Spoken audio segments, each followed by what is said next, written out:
Bencana alam, bencana manusia. Judul tajuk rencana 1 Desember 1980 ini diangkat kembali karena kita masih mengulang masalah yang sama. Bencana alam kembali terjadi di Sukabumi. Hujan terus-menerus pada pekan akhir November 1980 itu mengakibatkan longsor sisi Bukit Kamuning di Kecamatan Sagaranten, 54 km selatan Sukabumi, Jawa Barat. Tidak ada korban jiwa dalam bencana tersebut, tetapi 271 rumah dikosongkan dan 965 orang mengungsi. Saat itu kita mendorong pemerintah untuk selalu mengingatkan masyarakat tentang perlunya kewaspadaan terjadinya bencana pada musim hujan. Peringatan tentang perlunya kita belajar dari sejarah bencana juga dikemukakan melalui tajuk rencana ini ketika terjadi longsor di Sukabumi 31 Desember 2018. Longsor tahun 2018 itu menyebabkan 11 orang meninggal, 3 orang luka berat, dan 24 orang belum ditemukan. Longsor terjadi di Kampung Cimapag, Desa Sirna Resmi, Kecamatan Cisolok. Longsor berasal dari lereng perbukitan di belakang permukiman warga. Lereng dengan kemiringan lebih dari 30 derajat itu puluhan tahun dimanfaatkan warga sebagai sawah. Kita memberikan catatan bahwa pemanfaatan lahan tebing untuk sawah oleh warga mempermudah terjadinya longsor saat musim hujan.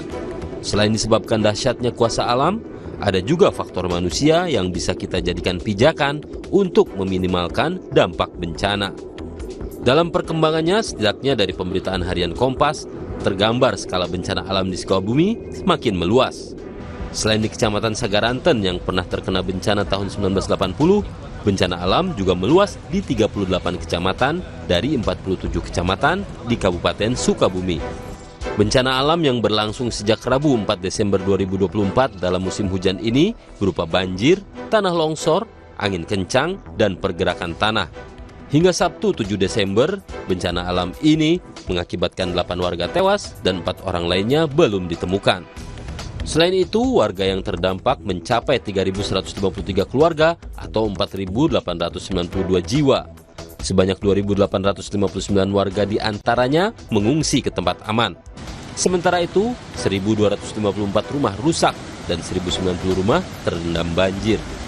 Ada pula 34 ruas jalan yang terputus serta 79 bangunan fasilitas umum yang terdampak, antara lain jembatan, saluran air, tempat ibadah, dan sekolah. Sawah seluas 46 hektar juga terdampak bencana banjir. Dari rangkaian sedikitnya 3 kejadian bencana alam di Sukabumi tahun 1980, 2018, dan 2024 ini, kita tidak belajar secara tuntas tentang bagaimana memitigasi bencana alam agar terhindar dari dampak yang lebih parah. Organisasi penanggulangan bencana dan teknologi komunikasi saat ini lebih canggih dibandingkan dengan 1980-an. Setiap informasi lebih mudah diakses masyarakat, termasuk informasi cuaca dan peta rawan bencana.